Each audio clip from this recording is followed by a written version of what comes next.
Boa tarde, pessoal. Tudo bem? Vamos dar continuidade, né? Eu preciso passar esse conteúdo, o sistema cardiovascular. O sistema cardiovascular, gente, é um sistema importante também, né?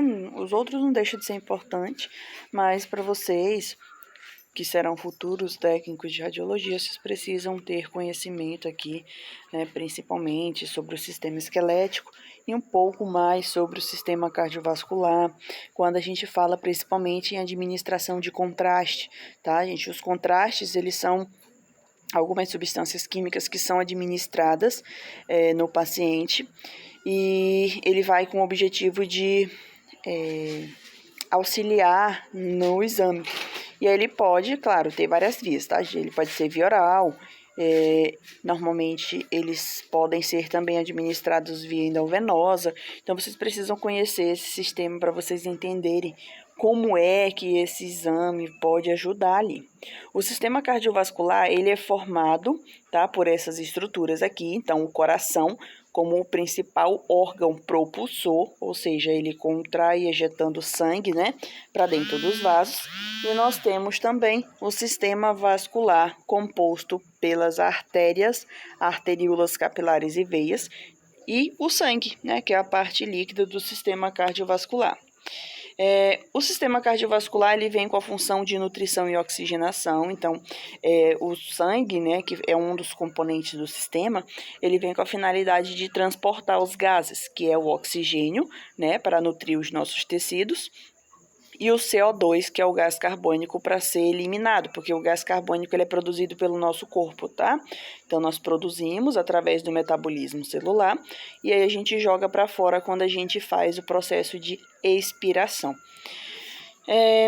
Então, o coração, gente, ele é responsável pelo bombeamento sanguíneo através do corpo. Ele é um órgão oco e muscular, então o coração ele é composto por 100% de músculo. Ele pesa em torno de 200 gramas em mulheres e 300 gramas em homens, tá? Possui 4 câmeras, então ele é dividido em 4 partes, né? Onde ele tem 2 átrios e 2 ventrículos separados pelo septo. No coração, nós temos válvulas cardíacas. Do lado, nós temos aqui, do lado esquerdo, nós temos a válvula mitral ou válvula bicúspide, tá? E do lado direito, nós temos a válvula tricúspide, que é essa válvula que tem 3 folhetos. Ela é chamada de tricúspide porque ela tem 3 folhetos, como vocês podem ver no desenho. E a válvula mitral ou bicúspide, ela só tem 2 folhetos, tá, gente? Essa daqui é o lado esquerdo e esse aqui é o lado direito, tá? O coração, ele fica situado na parte central da cavidade torácica. Muita gente acha que o coração fica ao lado esquerdo, né? Mas não, tá, gente? O coração fica bem no meio do peito, com o ápice lateralizado à esquerda, tá? Mas é lateralizado, tá vendo? Ele fica no centro, com a pontinha dele aqui lateralizada ao lado esquerdo, tá? O coração ele é composto por 3 camadas, o miocárdio, pericárdio e endocárdio. E os vasos sanguíneos, né? Os vasos sanguíneos, gente, são vasos que são responsáveis por receber o sangue quando o sangue sai do coração, assim como também injetar o sangue para o coração de volta, tá? Então, nós temos as artérias. As artérias, elas são vasos compostos por sangue oxigenado, tá? É um sangue rico em oxigênio. E nós temos o sangue venoso, que é um sangue pobre em oxigênio e rico em CO2. Então, esse sangue venoso, ele é um sangue resultado do metabolismo celular, tá? Inclusive, quando a gente faz a coleta de sangue, nós da equipe de enfermagem, a gente vê a diferença, assim, da concentração do sangue, sabe? Porque o sangue venoso, ele é bem mais escuro que o sangue arterial. Deixa eu ver aqui mais. Sim, a veia, ela tem, como eu disse para vocês, ela é um sangue rico em CO2, ela transporta o sangue para o coração. E nós temos a artéria, que é um vaso rico em sangue oxigenado, e ele leva o sangue do coração para o corpo. Vocês estão vendo que a artéria ela tem a parede bem mais grossa que as veias? porque as artérias, gente, elas têm as paredes bem mais resistentes, complacentes, que a gente chama, né? Inclusive, quando o sangue, o coração bombeia o sangue para a artéria, né? Para a artéria aorta, o sangue vem com tanta força, que ele exerce uma pressão sobre a parede e a artéria, ela devolve essa pressão, sabe? Aí causa a chamada pulsação. Então, esses pulsos que a gente sente, nosso coração pulsar em algumas partes do nosso corpo, é devido à pressão do sangue dentro das artérias, tá? E nós temos os capilares. Os capilares são ramificações, tanto das artérias quanto das veias, e ele leva sangue para os tecidos, ou seja, para lugares onde normalmente não chega diretamente uma artéria ou uma veia, né? Então, eles é como se fosse raízes, sabe, de uma árvore. É mais ou menos isso. O sangue, né? Vou pular essa parte aqui para vocês. Não tem tanto. Os batimentos cardíacos, então o coração ele bate através de um impulso elétrico, tá, gente? Então não é só, o coração quer bater, ele vai bater. Não, existe uma informação que chega do nosso sistema nervoso, e ele vai liberar uma substância chamada de adrenalina e a noradrenalina. E essas substâncias que o nosso próprio corpo produz, ela vai tanto excitar o coração para ele contrair, quanto relaxar o coração, tá, gente? Então, ele precisa contrair e ele precisa relaxar. Então, quando ele contrai, esse processo é chamado de sístole. E quando ele relaxa, esse processo é chamado de diástole, tá? O coração, ele vai contrair primeiro os átrios, que são a parte de cima, tá? Então, nós temos aqui os átrios, eles vão contrair, enquanto que os ventrículos estão relaxados, tá? E aí, quando os ventrículos estão relaxados, eles estão recebendo sangue. Depois, ele vai virar ao contrário, né? Os átrios vão relaxar e os ventrículos vão contrair para o sangue sair do coração, tá? E o sistema cardiovascular, ele tem duas circulações. A grande circulação, que é a circulação em que o sangue faz do coração para o corpo, e a pequena circulação, que é a circulação em que o sangue faz do coração para os pulmões, para que seja feito o processo de hematose, tá? Que é a oxigenação do sangue. Inclusive, eu falei um pouquinho sobre isso lá no sistema respiratório, tá? Então, nós temos, átrio direito, átrio esquerdo, ventrículo direito, tá?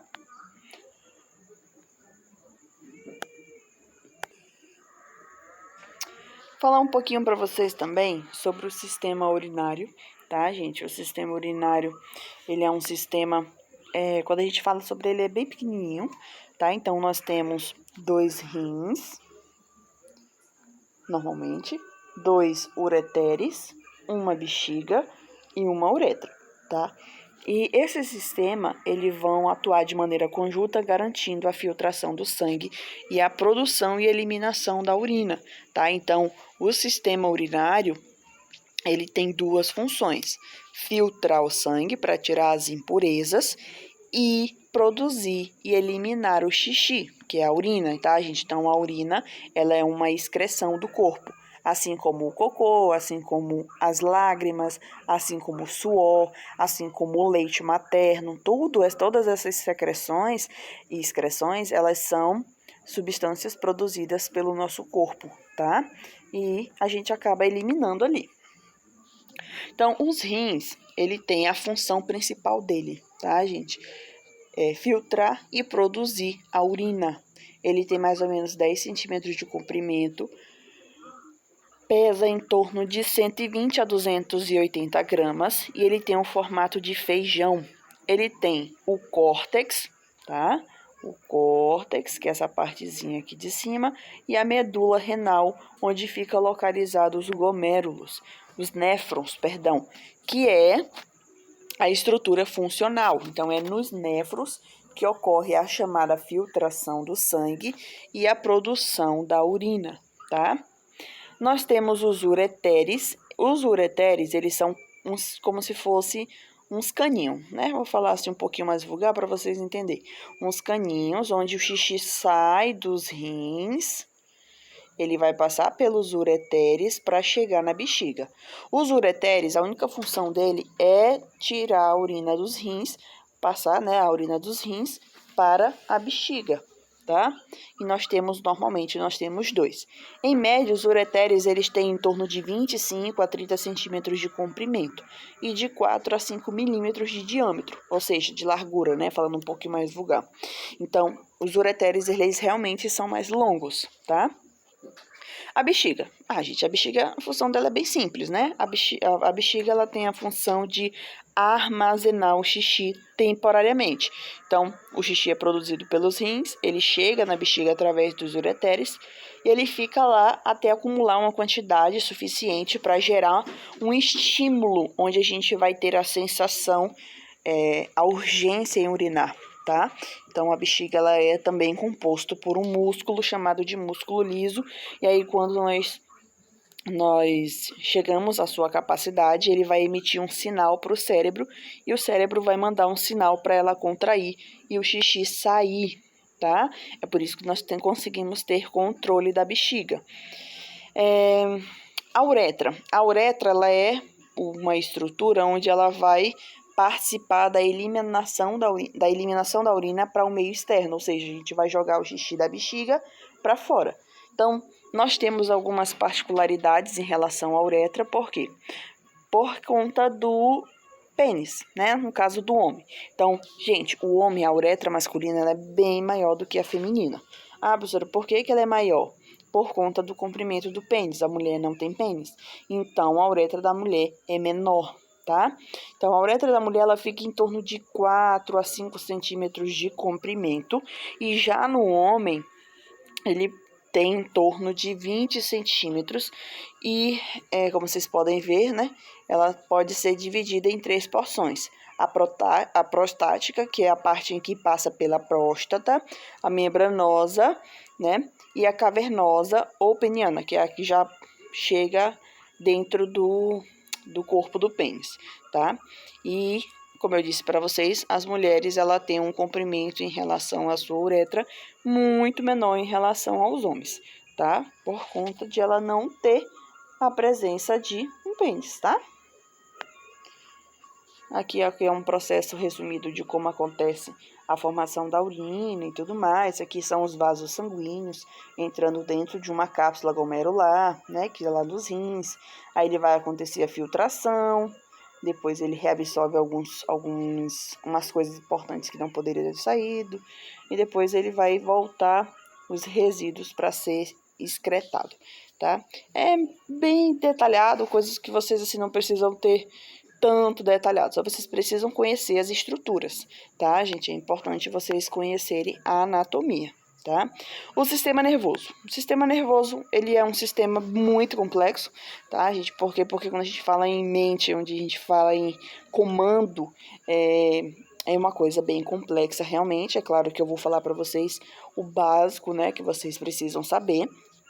O sistema nervoso, ele tem algumas funções. Dentre as funções, nós temos as funções sensitivas. O que é a função sensitiva? É uma função onde nós vamos ter a sensibilidade. Sensibilidade para frio, calor, dor. Então, essa é uma função sensitiva e essa é a função do sistema nervoso, nosso sistema nervoso, tá? A função integradora. O que é uma função integradora? É uma função onde nós vamos ter um estímulo e uma resposta a este estímulo. Por exemplo, você encosta o seu dedo numa panela quente e o estímulo é você puxar a mão imediatamente. Isso é uma função integradora, onde você recebeu um estímulo externo e rapidamente o seu cérebro, né, seu sistema nervoso, gerou uma resposta. E a função motora, tá, gente? Então, alguns podem ter mais ou menos noção e outros não, mas a questão de nós andarmos, respirarmos, de o nosso coração bater, ela está relacionada diretamente com o funcionamento do sistema, perdão, deu uma vontade de espirrar, com a função do sistema nervoso, tá, gente? Por exemplo, uma pessoa sofre um acidente automobilístico e tem uma fratura na coluna, seja na região cervical, na região lombar, e acaba lesionando a medula. Lembrando que a medula, gente, ela faz parte do sistema nervoso, tá? E aí, quando lesiona a medula, acabou. É como se você cortasse um fio elétrico. Quando você corta um fio elétrico, a energia que passava por uma parte da cidade, ela é interrompida. E é isso mesmo que acontece com o corpo humano. A partir do momento em que existe uma lesão na medula, aquela parte que ficou sem inervação do sistema nervoso não vai receber comando. Então, a pessoa ela não vai conseguir mover, ela não vai conseguir andar, ela não vai sentir dor naquela parte do corpo. Por quê? Porque a função sensitiva foi desativada e ela também não vai ter uma função integradora. Por exemplo, se ela encostar numa panela quente, ela não vai sentir que ela está se queimando e vai queimar. Tá, gente? Então, para vocês verem a importância do sistema nervoso para o corpo humano. O sistema nervoso ele é dividido em dois, tá? Em relação à sua anatomia, é dividido em dois. Nós temos, então, o sistema nervoso central. Quando eu falo do sistema nervoso central, é o sistema que fica aqui, ó, no centro, bem na cabeça mesmo. E o sistema nervoso periférico. Quando eu falo de periférico, eu falo de periferia, né? Então, é o que se ramifica aqui, ó, pela coluna. E aí tem várias outras ramificações através das terminações nervosas. Ele pode ser dividido também quanto à sua quanto à sua função. Então, nós temos o sistema nervoso somático e o autônomo. O sistema nervoso central, ele é formado pelo encéfalo, tá, gente? O encéfalo é o cérebro, o bulbo e a ponte encefálica. Todas essas três estruturas formam o encéfalo, tá? E a medula espinhal, que é a que se ramifica pela coluna vertebral. Então, encéfalo e medula espinhal, elas fazem parte do sistema nervoso central. Já o sistema nervoso periférico são as ramificações a partir do sistema nervoso central. Tá vendo essas ramificações aqui, gente, ó? Isso aqui é sistema nervoso periférico. Então, a pontinha do meu dedo do pé, a pontinha do dedo da mão vai ter sensibilidade. Por quê? Porque chega ramificações da terminação nervosa. E esse tecido nervoso, ele é chamado de neurônio. Então, nós temos os neurônios centrais, né? E nós temos os neurônios... Nós temos os neurônios periféricos. O sistema nervoso central, né? Como eu falei para vocês, dividido em tronco encefálico. Aqui o encéfalo, para vocês entenderem. O encéfalo, né? Então, nós temos o cérebro, nós temos o tronco, né? Que é a ponte, e o cerebelo, tá, gente? Todas essas estruturas aqui, ó, elas formam o encéfalo, tá? E, cadê? O que mais? Aí tem o cérebro, né? Ele tá falando de cada um. Cerebelo, a medula espinhal, que passa por dentro da coluna vertebral, como eu falei para vocês. E o sistema nervoso periférico. Tá? Ele é muito detalhado. Essa parte aqui acaba não tendo muita função a vocês.